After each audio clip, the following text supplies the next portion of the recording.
with the Can I first, I don't think it's specific. You're good. yeah, with the first question. Agenda. I guess we should look at first, what did Machiavelli mean by what he said?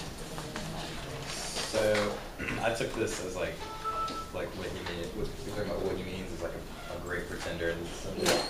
So like what I took from that quote was that one, like what the last group was saying, like one should like know how to pretend and kind of lie to their people, but for their own good. Like it's not like you're lying just for the fun of it, but lying on things so you can gain their support.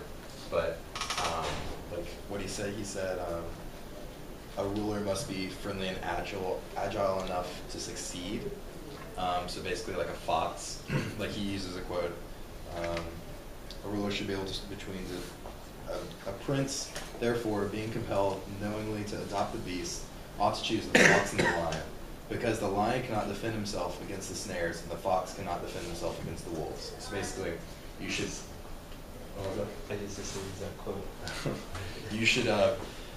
Basically, you should be able to like rule like intelligently, like a fox, and like weave out of snares and traps. But you should also know how to rule with an iron fist, like very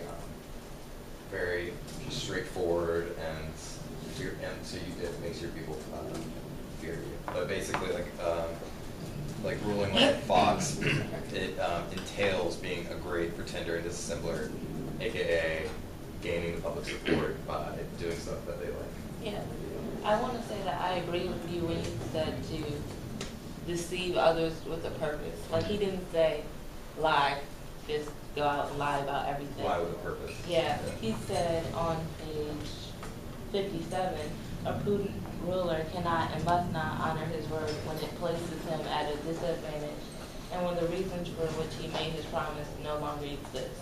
Not that, like what I said before, not, hey, go out and lie. Right. Like it's necessary.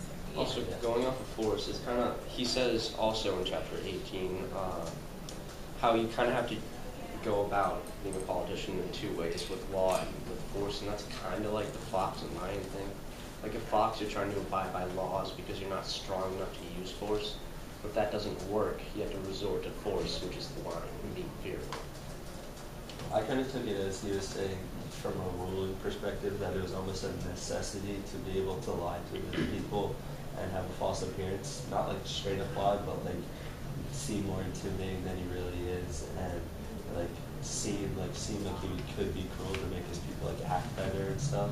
And like the quote said, a prince preaches nothing but peace and faith, yet he's extreme enemy of both.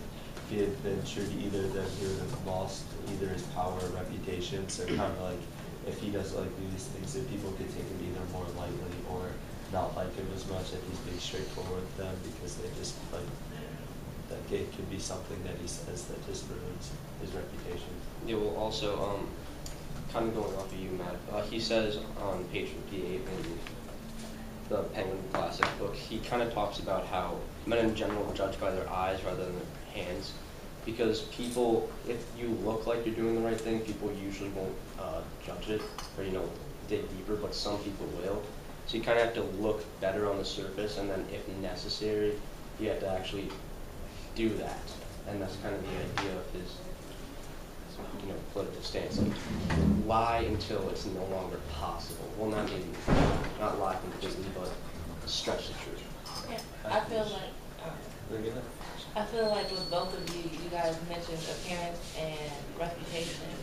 I feel like the two of deceiving and the appearance, you need to act out your appearance in a way before you deceive. Because I know it's going in the room, but for me, when I was smaller, I used to be like, you act you're nice to certain people and you do what you have to do, but that one time you forget something, you play on that, if that makes sense. So maybe you forgot your homework, but you're normally a good person, so you can be deceptive in a way and be like, well, whatever, give an excuse, and maybe that'll work. Back up the line with your actions. Yeah, What were the two things you said deceitful and what else? was and it? appearance.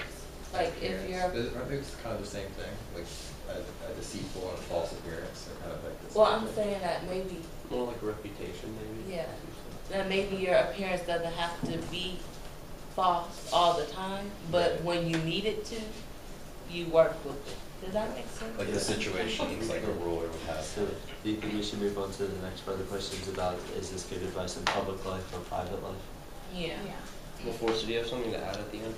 Oh no, I'm just saying like if whether or not the like in like in a ruler's perspective, it's like what Micah said, like appearance, like a false appearance or a true appearance, or and then also it's a necessity to be deceitful to an extent. Right, so the next question is kind of talking about how does Machiavelli view humans and how does this affect his book, basically. So, Yeah, Yeah, we meant to move on to the whole- next part of that question, Yeah, like if public it's good in public life and private life. am I lost? 1B. It's still 1B. but Oh, the 1B, next- all right, I got Alright, I'll say something for that. I use the same quote as Micah, where the one about the prudent ruler cannot honor his word and it places him at a disadvantage. And for an example, I thought of it for public life. It's like if you're trying to haggle for a car, you can lie. You can like say, yeah, another dealer is offering this car at a lower price when really they're not, and they'll be like, okay, we'll offer it this price, and then you get it for a lower price. So it can be useful in public life for business. And like from like both politicians and businessmen, they're both like it says great pretenders into some, but it's like they'll always like they'll always stretch the truth, like, and they'll always like give like white lies, like people were saying before, just for like the benefit of like having other people agree with you, or maybe if they're trying to like sell something or anything like that. It's used like everywhere, just as like a kind of like almost like a convincing factor. And then like another example would be like, for example, like after the attacks on September 11th, a lot of people wanted like revenge and stuff. So the presidency, or just politics in general, took that as like, hey, we're gonna focus, since the demographic of our population is angry and demanding war. I mean, I'm sure there's some people that didn't want war, but we're gonna base it like, oh yeah, let's go to war, and that might not be their actual intentions. They might want to go over there for oil or whatever, but they just they stretch the truth and give like false promises, like they said in the last group. Because like most presidents nowadays, if they go to war in their first term, they are more than likely going to get elected in their second term. Yeah, some of them are exempt, but Yeah, I for mean, the most part. almost like in order to go to war, you need to cover up, is kind of what you're saying. I'm not trying to get into conspiracy theories and stuff, but Yeah, I understand. I mean, I what you're saying. suppose like you give the populace an incentive to go to war or whatever. I mean, it doesn't even necessarily have to be war. It could be like, hey, we need to raise the federal budget for this or whatever. But like when they're running, they give the population an incentive to vote for them. And in reality, that incentive may not be the actual reason that they want to do whatever they're saying. It's harder for politics, presidents, people like that to do that nowadays, especially modern day, because the media really pays attention to politics very deeply. So it's kind of hard to, for example, Benghazi. So nobody knew what was happening until the media got involved, and that caused a big issue with Clinton and the presidency and everything like that. So it can be good in public life, like business, but politics, I mean, it depends on how you use it and if it can be caught almost. Since we haven't really focused on private life, I was thinking that it depends on what you're looking at as private life. If you mean with family, then probably not. Yeah, you don't want to be seen as Yeah. the manipulative child. But if you're thinking about personal gains or personal success, then I would In say certain yeah. situations. In certain situations, not that I'm a bad person, but I feel like that sometimes you need to forge your own path, and That's a you good may, way to put it. yeah, and that sometimes you may have to take certain risks. to get you to where you want to be. And a lot of white lies, I'll tell you. Yeah. Alright, so now should we move to 2? Yeah. Okay, well, like I said before, it talks about human nature. So, what do you guys think about that? Well, he said, oh, you can go ahead, Ellie.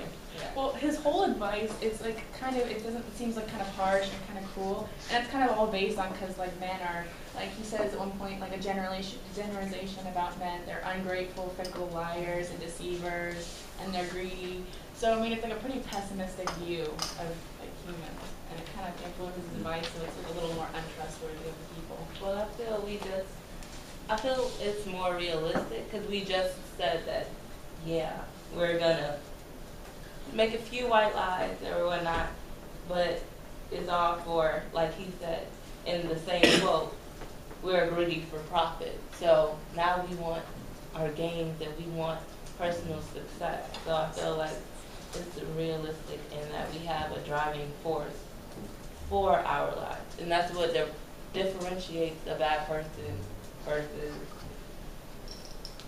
A good person. yeah, I guess a good person. And Yeah. like to kind of base off that, I got a quote from chapter, let's see, this is 17, I believe, in Roman numerals.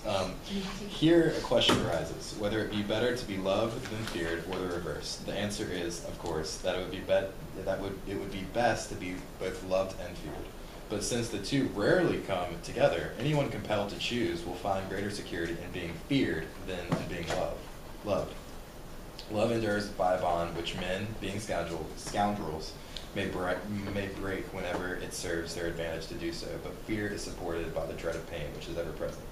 So basically what he's kind of saying is that, like, in relation to human nature, that not a whole lot of rulers can be both like super duper feared and then like really loved, because like you kind of want like the best of both worlds, but that doesn't happen a whole lot. It happens very, very rarely. So basically he says that it's a lot better to be feared because they're a lot less likely to take advantage of you, and that kind of relates to human nature, because if you fear something, you're not likely to like take advantage of that. But as opposed to something you love, you could take advantage of that. Like we all know that even though you love your parents, you may take advantage of those. Mm-hmm. Yeah, it's kind of like you have to either be Stalin or I don't know, who's a nice leader? Gandhi. He wasn't actually that nice though. Yeah, I mean you kind of have to choose, and maybe if you're lucky, you can get in between somewhere. But I mean, it's kind of hard to be both. And if you were if you're kind of in between, people might think that you're indecisive. Yeah. Yeah. What were you gonna say? I think they could. Just to go off what Forrest said about if it's better to be loved or feared, like a quote I had was, they would shed blood for you as long as the danger is remote, but when you are in danger, they turn away. It's basically like if they fear you, they won't turn away and leave you because they know the consequences, which goes off of another quote I have where it says that if punishment is imminent, they won't be driven to, do evil. So basically, humans are, saying they're cowards, and they don't really know, how to help other people. They're just terrible in general. If this is based off of what you said earlier about you can't, well not you, but we talked about how you can't be both. And I think it's because of what you said about punishment and consequences. Like you put certain things in motion for you to be feared, so that kind of negates being loved. And then I feel like this relates way back to the section when he talks about, sorry, I lost my place, but like you're deceiving others, sort of. Oh, I just lost it. Okay, never mind. All right, well, in chapter 18, which is the chapter where he's talking about, honoring your word and being a pretender and dissembler, he also says on page 57 in this book, if all men were good, the precept would not be good, but because men are wretched creatures who would not keep their word to you, you need not keep your word to them. It's kind of saying, since people aren't good naturally, that you have to also not be good. Even though if people were, you wouldn't really have to lie because they wouldn't attack you or go against you or anything like that because they trust you. But since they aren't good people, at least in his belief, then you kind of have to lie and deceive. Well, yeah, he says they're only good when driven by profit or circumstance because they're out for themselves and they believe they're selfish, and if they're going to gain materials or if they're forced to by circumstance, that's the only way they're going to be good. So you have to lie and deceive them in order to keep them under control, and so you don't get overthrown. Yeah, and even though you won't be able to make everybody happy, you need to at least get the majority of them. No, go ahead. Guys, you have about less than 5 minutes left. Yes, I was about to say, let's move on to the number three segment. The best Kind of case. like, I feel like the best case scenario for a Machiavellian state would be somewhere where the ruler has ultimate power and is making good decisions, but is not threatened by anyone or anything else. Just because I guess you were saying earlier that the two threats that a ruler should be most worried about are his people and the outside world. So like if there's no one threatening him from the outside and all his citizens are if he's ruling them very well, then that's almost like an ideal situation for a nation that the prince is ruling. I think for a worst case, it would be a ruler can't pick whether to be feared or loved, like we said before. If he's stuck in the middle and he's indecisive, that's going to lead to complete chaos in the country, and that's probably the worst case scenario for a Machiavellian state. Yeah, well, we should probably hurry up with 3Bs because I want to hear what you guys think about 4B. So, does anyone else have anything to say about best case, worst case? Basically, that if you follow all the rules for the best case scenario, chances are that all the things that you're going to be doing aren't the most moral things in the world. You're going to be lying to your people and maybe not doing things, like we said, in their best interest, but in your best interest, and inevitably and subsequently the best interests of the Machiavellian, I don't know if I pronounced that right, Machiavellian state. I have just one more thing before we go into liberal versus conservative. You said something about amoral. You're not ruling like a good person, but he also mentioned way earlier in the book, you should help those around you, like your neighboring people, so that you can stay on top. So I feel like there's a balance between a mean or immoral person and morals. But he also said that you don't want to sacrifice and be too generous. Right. So that's there's a fine line between Yeah. too generous and other. Okay, so for 4B, did you have something? No. Okay, for 4B, about conservative or liberal, for the way he talks about military and having a completely strong military, that's a conservative view, but I feel like that's not too huge because he's really a liberal because he doesn't believe in the power of an individual and that they can go out and do these great things, which normally when you're conservative, the government gives you the opportunities to do it on your own and give you the circumstances to make wonderful things happen. But he doesn't believe that individuals can do that. I think he almost does half and half with conservative and liberalism because he likes war, like you said, and he's also very careful with money. And I mean, that's kind of the definition of being conservative, is being careful, not spending a lot of money. And, but also he likes a controlling government, which is basically liberalism. So, What did you guys say? I don't know how much more time we have, just real quick. But I also said that, were you going to say something or you No, just no, okay. You just want to hear everyone. We, on, I think chapter 8, I believe this was, men willing to change the ruler, expecting to fare better. Basically, the people's security and lifestyle lies in the hands of the government. But to say whether or not he's a liberal or conservative, I mean, that's a good way of like thinking of whether or not he's like really controlling of the government or he's really like loosely controlling of like the people. But you can't really like put him in like what kind of government he would be in today, because we live in like a democracy and republic. It wasn't around him, so you can't really fill him. You can't really put him in like the same circumstances. Cool. I said he was a liberal. Me too. Yeah, so, I was mixed. Yeah, because he didn't believe in like